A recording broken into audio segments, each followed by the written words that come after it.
Good morning class 12th। आज हम business study के 6 चैप्टर में प्लानिंग स्टाफिंग के बारे में पढ़ रहे थे कल। और कल मैंने आप लोगों को इसके कैरेक्टरिस्टिक्स और इसके ऑब्जेक्टिव बताए थे, मीनिंग बताया था। आज हम बात कर रहे हैं इसकी ह्यूमन रिसोर्सेज मैनेजमेंट, जो कि स्टाफिंग में बहुत बड़ी भूमिका निभाता है। स्टाफिंग के अंतर्गत ह्यूमन रिसोर्सेज का बहुत बड़ा पार्ट होता है। यही एक ऐसी चीज़ है जो स्टाफिंग को हमारे बिजनेस में लेकर आती है। अब ह्यूमन रिसोर्सेज क्या होता है ये मैं आपको डिटेल में बता देता हूँ। जैसा कि आप लोगों ने नाम सुना होगा एचआर मैनेजमेंट, ठीक है। एचआर को ह्यूमन रिसोर्सेज मैनेजमेंट कहा जाता है। जो हमारे बिजनेस में जो भी हमारे कैंडिडेट होते हैं उन लोगों का इंटरव्यूज़ करवाती है, उन लोगों का साक्षात्कार लेती है। अब ये अस्तित्व में कैसे आया, मैं इसकी बात करता हूँ पहले तो हमारे उत्पादन के साधनों में दो प्रकार के साधन होते हैं हमेशा। एक होता है सक्रिय और एक होता है निष्क्रिय। तो मानव, माल, मशीन और मनी इसी प्रकार के निष्क्रिय साधन हैं जो हमारे बिजनेस में कभी कभी एकदम से ख़त्म हो जाते हैं या ये ख़त्म होते रहते हैं या समाप्त होते रहते हैं। और जो सक्रिय साधन होते हैं वो हमारे बिजनेस के साथ आगे बढ़ते रहते हैं। वास्तव में समस्त निष्क्रिय साधनों का व्यवसाय में तब तक कोई महत्व नहीं है जब तक मानव उनका सही इस्तेमाल नहीं करे। जो हमारे निष्क्रिय साधन हैं उनका हमारे बिजनेस में इम्पोर्टेंस तभी आएगा जब कोई मनुष्य उसका सही प्रकार से उपयोग कर सके। जब तक मानव संसाधन के माध्यम से व्यवसाय में कुशल मानवीय साधन उपलब्ध होते हैं। यह कार्य मानव संसाधन प्रबंधन एचआरएम द्वारा किया जाता है। कर्मचारियों की कार्यकुशलता का उचित उपयोग करने के लिए प्रबंधन के अंतर्गत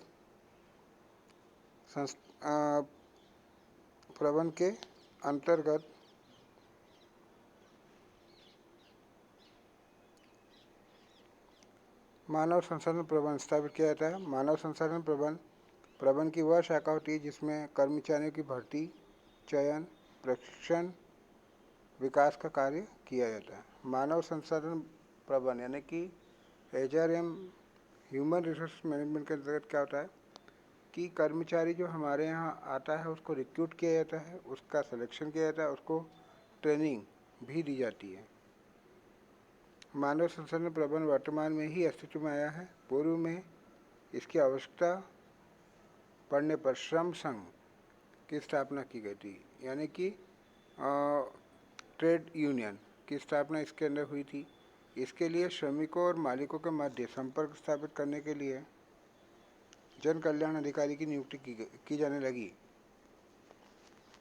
औद्योगिकरण के साथ साथ कारखानों की संख्या में वृद्धि होने पर कुशल कर्मचारियों की आवश्यकता होने लगी। इसकी पूर्ति के लिए सेबी वर्गीय प्रबंधन यानी कि पर्सनल मैनेजर की नियुक्ति की जाने लगी। जैसे जैसे व्यवसाय का क्षेत्र विस्तृत होता गया मानव संसाधन का महत्व भी बढ़ता गया। फलस्वरूप कुशल एवं योग्य कर्मचारियों की अधिक संख्या में आवश्यकता पड़ने लगी। इस विचारधारा से सेबी वर्गीय प्रबंधन के स्थान पर मानव संसाधन प्रबंधन अस्तित्व में आया था। तो जैसे जैसे हमारे कारखाने, जैसे जैसे हमारा बिजनेस आगे बढ़ता गया, हमें श्रमिकों की आवश्यकता पड़ती गई और श्रमिकों की आवश्यकता बढ़ती गई तो जो पर्सनल मैनेजमेंट था यानी कि जो हमारा सेबी वर्गीय प्रबंधन था वो ये काम ठीक से नहीं कर पा रहा था, क्योंकि हर एक बंदे के पर्सनली इंटरव्यू लेना इतना आसान नहीं था। एक मैनेजर के द्वारा एक कारखाने में बिठाकर, एक ऑफिस में बिठाकर एक मैनेजर का इंटरव्यू लेना इतना आसान नहीं होता था। तो उन्होंने क्या करा कि फिर एचआरएम की व्यवस्था की गई, जो कि ह्यूमन रिसोर्सेज होते हैं। ये अभी कुछ सालों में ही अस्तित्व में आया है। इसके अंतर्गत क्या होता है कि बाहरी प्रबंधन जो होता है, मतलब बाहर की तरफ बैठे हुए जो व्यक्ति होते हैं, जिससे कंसल्टेंट होते हैं, कंसल्टेंसीज होती है, ठीक है। तो वो लोग क्या करते हैं कि अपने पास से बंदे जो होते हैं रिक्रूट करते हैं, उनको ट्रेनिंग देते हैं, उनका प्रशिक्षण करते हैं और फिर उनको तैयार करके कंपनीज में पहुंचा दिया जाता है। तो ये एचआरएम का काम होता है।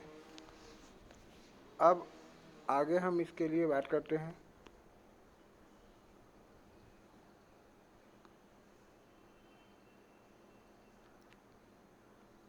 कि मानव संसाधन प्रबंधन के एक भाग के रूप में नियुक्तिकरण। कुछ विद्वानों का मानना है कि नियुक्तिकरण संगठन द्वारा निर्धारित कार्य के लिए कर्मचारियों का विकास करती है, अतः नियुक्तिकरण को संगठन के अंतर्गत ही रहने देना चाहिए। इसके विपरीत कुछ विद्वानों का मत है कि नियुक्तिकरण प्रबंधन का एक महत्वपूर्ण पृथक कार्य होता है। इसका यह भी मत है कि संस्था के अंदर साधनों एवं उसके चुनाव, विकास, प्रशिक्षण आदि पर विशेष ध्यान दिया जाना चाहिए। नियुक्तिकरण के प्रत्येक स्तर पर चलने वाली निरंतर प्रक्रिया वैसे मानव संसाधन प्रबंधन का क्षेत्र नियुक्तिकरण से अलग होता है।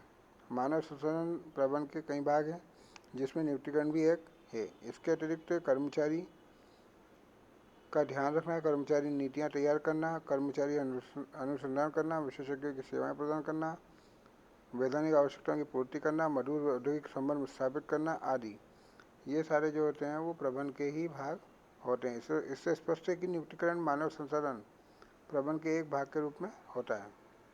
कर्मचारियों की भर्ती, कार्यों पर लगाना, प्रशिक्षण और स्थानांतरण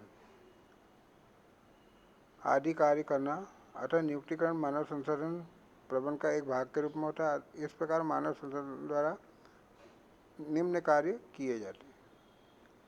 सबसे पहले कार्य के लिए विशेष योग्य व्यक्ति को चुनना, विभिन्न कार्यों के बारे में सूचना एकत्रित करना तथा विवरण तैयार करना, क्षतिपूर्ति एवं प्रोत्साहन योजनाओं का विकास करना, कर्मचारियों का प्रशिक्षण तथा विकास करना, श्रम संसाधनों के सुधार हेतु आवश्यक कार्रवाई करना, शिकायतों का निराकरण करना, ये सारे जो होते हैं वो एचआरएम के कार्य होते हैं। अब हम बात करते हैं नियुक्तिकरण की प्रक्रिया क्या होती है, यानी कि प्रोसेसिंग क्या होती है स्टाफिंग की। सबसे पहले नियुक्तिकरण की योजना तैयार की जाती है। नियुक्तिकरण योजना के अंतर्गत कर्मचारियों की संख्या का निर्धारण किया जाता है। इसी के साथ आंतरिक पदोन्नति, पदमुक्ति आदि कार्य का ध्यान में रखते हुए मानव शक्ति की योजना बनाते समय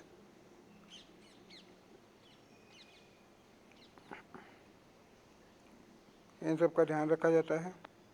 मतलब सबसे पहले हम क्या करेंगे कि जो स्टाफिंग करना है उसका प्लान बनाना पड़ेगा कि अगर हमें स्टाफिंग करना है तो हमारे जो पहले के जो कर्मचारी है उनका रिटायरमेंट कब होगा या उनको पदोन्नति कब देना है, तो उसके हिसाब से हम क्या करते हैं कि उसकी स्टाफिंग करते हैं। उसके बाद जो होता है कार्य विश्लेषण।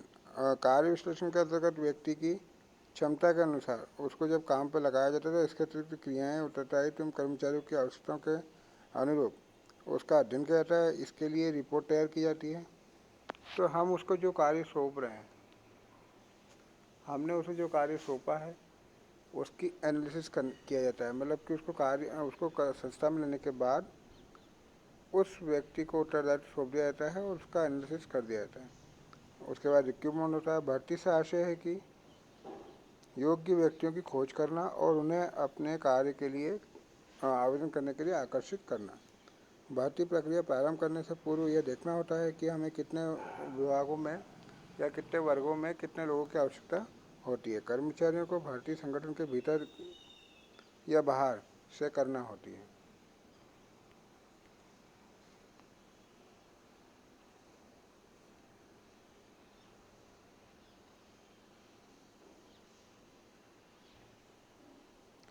फिर सिलेक्शन होता है। भर्ती करने के बाद फिर हमें क्या करना पड़ता है कि आवेदन जितने भी आए हैं हमारे पास, रिक्रूटमेंट के जो भी आवेदन आए हैं हमारे पास, उस आवेदन में से हमें कुछ विशिष्ट पदों के लिए जिसकी आवश्यकता होती है हमें उनकी पहचान करना पड़ेगी और हमें वो आवेदन सेलेक्ट करना पड़ेगा, उन व्यक्तियों को सेलेक्ट करना पड़ेगा। फिर उनके बाद उनका प्लेसमेंट होता है, मतलब उन व्यक्तियों को सेलेक्ट करने के बाद, उनका इंटरव्यू लेने के बाद हम क्या करेंगे, उनका प्लेसमेंट देते हैं। उन व्यक्तियों को चुनते हैं और उन्हें परिचित कराते हैं लोगों से, उन्हें बताते हैं कि हमारे यहाँ कार्य क्या है, प्लेसमेंट देते हैं। उसके बाद हम क्या करते हैं कि उन्हें ट्रेनिंग देते हैं। प्लेसमेंट के बाद जब कोई बंदा हमारे बिज़नेस में नया आता है तो हम उसे ट्रेनिंग देंगे कि हमारे यहाँ किस तरीके से काम होता है, किस सॉफ्टवेयर पे काम होता है, हमारे यहाँ का नेचर्स क्या है, ये सारी चीज़ों की ट्रेनिंग वहाँ पर दी जाती है, ताकि वो अपने स्वतंत्र रूप से हमारे बिज़नेस में क्या हो कि एकदम से ढल जाए और वो काम करना शुरू कर दें। और पदोन्नति का अवसर भी प्रदान करते हैं हम लोग। निष्पादन मूल्यांकन, उसके बाद ट्रेनिंग देने के बाद उसके कार्य का मूल्यांकन किया जाता है कि वो अपने कार्य को सही तरीके से कर पा रहा है या नहीं, ये सब उसको देखा जाता है। उसके बाद कार्य के निष्पादन के बाद अगर हमें लगता है कि अगर वो कार्य बहुत अच्छे से समझ चुका है, बहुत अच्छे से वो अपना परफॉर्मेंस दे रहा है, तो फिर उसे प्रमोशन का भी एक योग्यता के आधार पर उसके प्रमोशन का भी एक हम जो है टॉपिक बीच में रखते हैं। मतलब ये सारी चीज़ें जो होती हैं वो उस प्लान पहले से ही कर ली जाती है। उसके बाद है पारिश्रमिक। अब हमें उनको सैलरी और उनको जो एक्स्ट्रा पेमेंट जिसको हम बोलते हैं रेमुनेशंस, वो दिए जाते हैं। तो वो किस तरीके से दिया जाएगा, इसका सारा का सारा ब्यौरा हमको पहले से प्लान HRM में करना पड़ता है। अब इसके तत्व हमको देकर रखे हुए हैं कि भर्ती के अंतर्गत तीन कौन कौन से तत्व आते हैं। तो भर्ती के अंतर्गत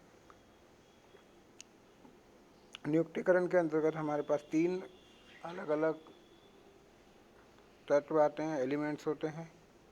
एक होता है भर्ती, फिर होता है प्रशिक्षण, फिर होता है चयन।